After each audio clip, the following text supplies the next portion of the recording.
telefonumuzu açalım. Hadi bismillah.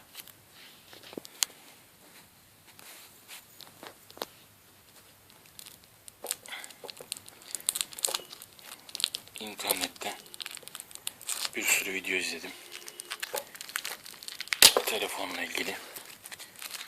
Özellikle Shift-Delete, Net, SDNB, HVP'nin Tolga ile Berkin'i bol bol dinledim.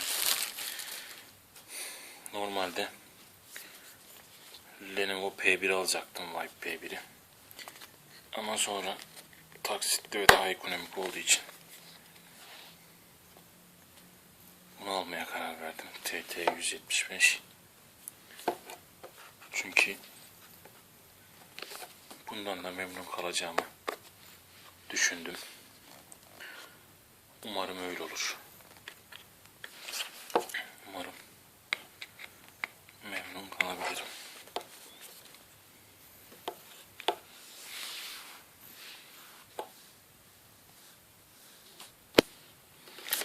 Bu videoyu da emektaşla çekiyoruz.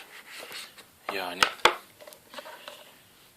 Note serisinin ilk telefonu atası Galaxy Note'la çekiyorum. Yeni telefonum kullanmaya başladıktan sonra da inşallah bir kapanış videosu, kutu kapanışı çekip şey yaparım. Onu da koyarız.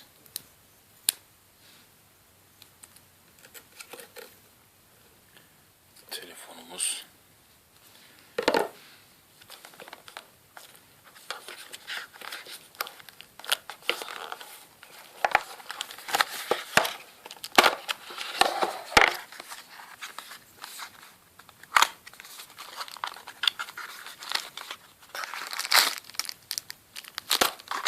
kulaklık, kablosu,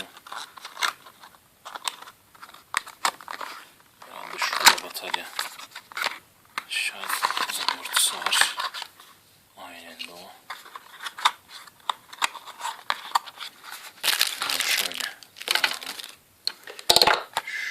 Şurada bir şey var mı? Var. Ne var?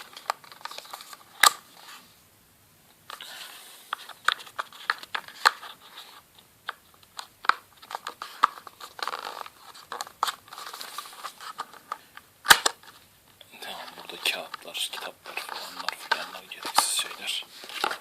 Kaldır gitsin. Şimdi buradan da bir şeyler çıktı. Bunları da böyle koyalım.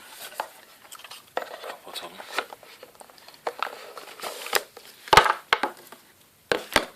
Telefonumuz bu. Bana hayırlı olsun.